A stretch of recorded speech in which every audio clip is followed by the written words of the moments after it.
stress, and friction.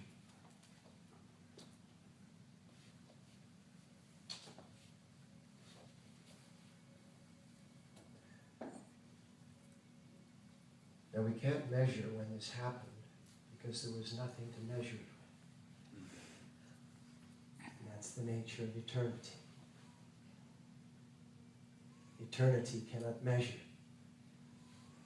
And when you drop this instrument, which is just a measuring instrument, that's all we live in, is a measuring instrument. We measure our qualities. We measure each other's qualities. We measure our identity. We measure each other's identity. We measure our identity based on the other identities around us.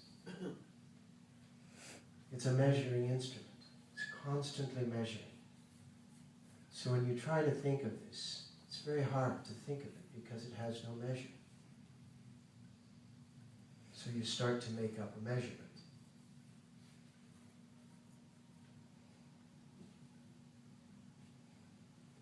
As the tension, pressure, stress, and friction, it was actually a mathematical equation known as a fractal. And fractals are continuous mathematical equations that operate in a cycle, that reproduce themselves. So the moment this started happening, it started happening in many different locations. It's like bacteria growing in a petri dish.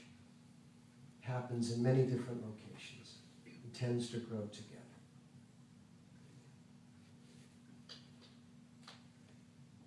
As the tension, pressure, stress, and friction produced a vibration, the vibration is a wave. And ultimately, a wave, through its fractal equation, produces a spiral. And the spiral is out either a centripetal spiral, which is creating pressure, or a centrifugal spiral, which is taking things apart. So putting things together and taking things apart. And putting things together and taking things apart. And this is the cycle. This is the cycle of birth and death and rebirth and death and life and birth and death and rebirth and death. Out of all of this, religions were born that made up stories. Not totally fabricated stories, but stories based on limited information. And because the information was limited, they began to brand the stories. They began to trademark the stories. They began to say that this story is correct and that story is incorrect. But in a circumstance of infinite possibilities, everything actually has to be correct. Because information is infinite at all places at all times. It's just how you assemble the information. It's like threads in a fabric. Threads are made up of fibers. Fibers are made up of atoms. And the stories aren't even at the atomic level in the fabric of creation. So religions are fine for what they are. They're stories.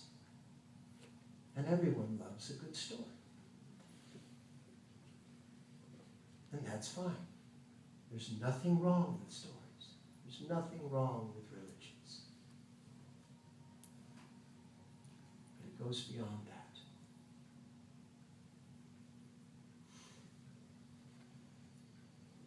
In this thing that we don't know about, how did that tension out of that infinite fabricless fabric, that infinite nothing, that infinite void, how did something occur?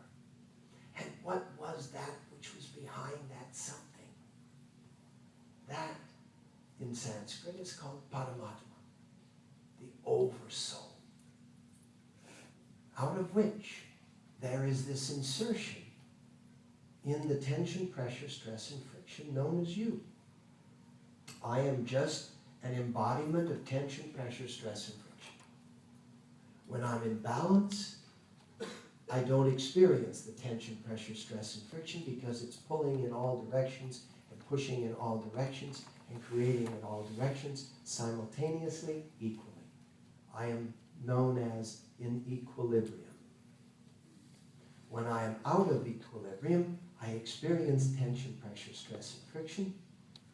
And if I am conscious, I utilize the tension, pressure, stress, and friction of my life in order to guide me back to equilibrium.